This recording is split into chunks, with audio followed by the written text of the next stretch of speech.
In this video, I'm going to share with you the most popular investment strategy. That's the core satellite strategy. Whether it's Warren Buffett, Ray Dalio, or Jack Bogle, or any other investment guru that has lived in the past or is currently alive, they all use this strategy, and you need to understand this for your investment portfolio too. If you're new here, my name is Bogle with financiallypresent.com, and the core satellite strategy is so prevalent amongst anyone who invests, and some people are actually doing it and they don't even realize it, but it's a really important concept to just understand and master so that you can sift through all of the variations and know exactly what it means for you and your investment portfolio. When you speak with advisors, financial planners, or any other financial guru, you may hear the concept of core satellite. And I want you to imagine the solar system, just like how the sun is the middle of the solar system and it's surrounded by satellite planets. That's exactly what an investment portfolio will look like. It's simply like a Thanksgiving dinner where the turkey is the main course, but you're going to surround it by different sides depending on who you are. And you've seen how people stack their plates. Some people like more turkey, some people like more mac and cheese and greens and all these other supplementary sides. In fact, some people will tell you that the sides make the meal what it is and not even the main course.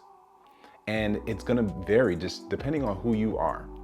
And this is why there's so many discussions about what's the perfect investment portfolio, or what works for one person and what should work for everyone. And I'm here to tell you that there is no one perfect portfolio, just like how there's no one perfect Thanksgiving plate that everyone's going to agree on. A lot of the factors are going to be based on your risk tolerance and your age, and then also just what's available to you to invest. When we talk about the core satellite strategy, just imagine we're using stocks or equity. We're going to use bonds.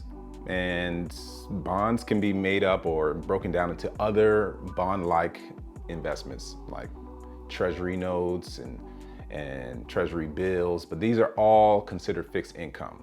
And then you may have cash equivalents or money market funds and other things that represent considerably safe cash-like investments, or investments that are going to pay out cash. But if we just distill it down, there's really two main asset classes that people are going to talk about. They're going to talk about stocks and they're going to talk about bonds. And they refer to a portfolio that has a 60-40 split. And what we're really saying is that stocks, there's 60% representation in your portfolio of stocks. And then for bonds, there's a 40% representation in your portfolio. But depending on who you are and what your methodology is, you're going to change that allocation of bonds and stocks.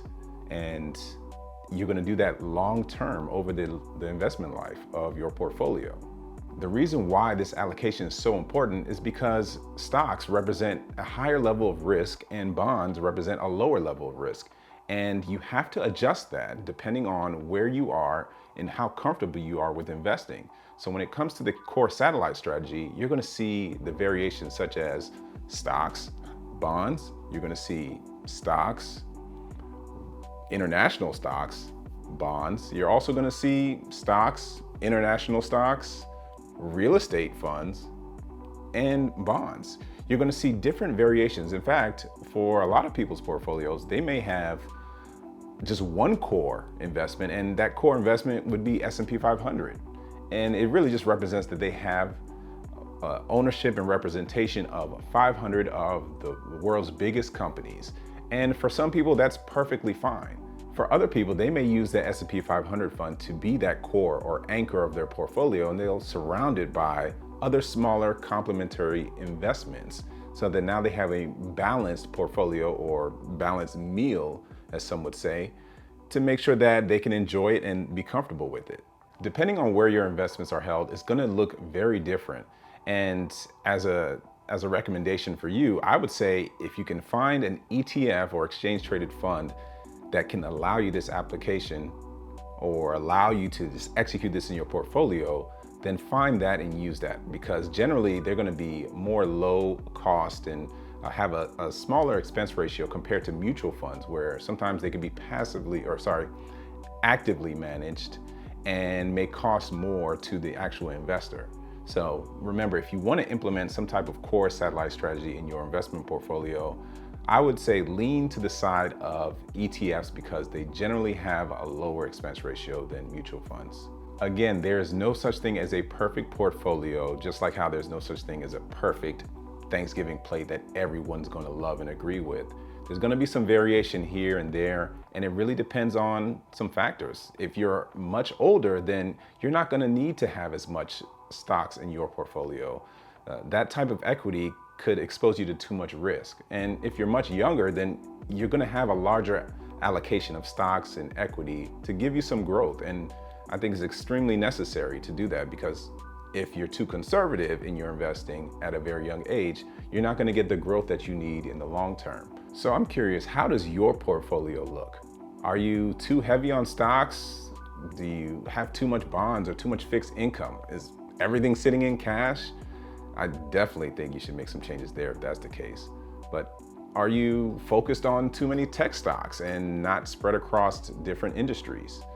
If you have some issues with understanding the different industries and how you should be diverse in your allocation, check out my other video on the different sectors that you need to make sure your portfolio covers.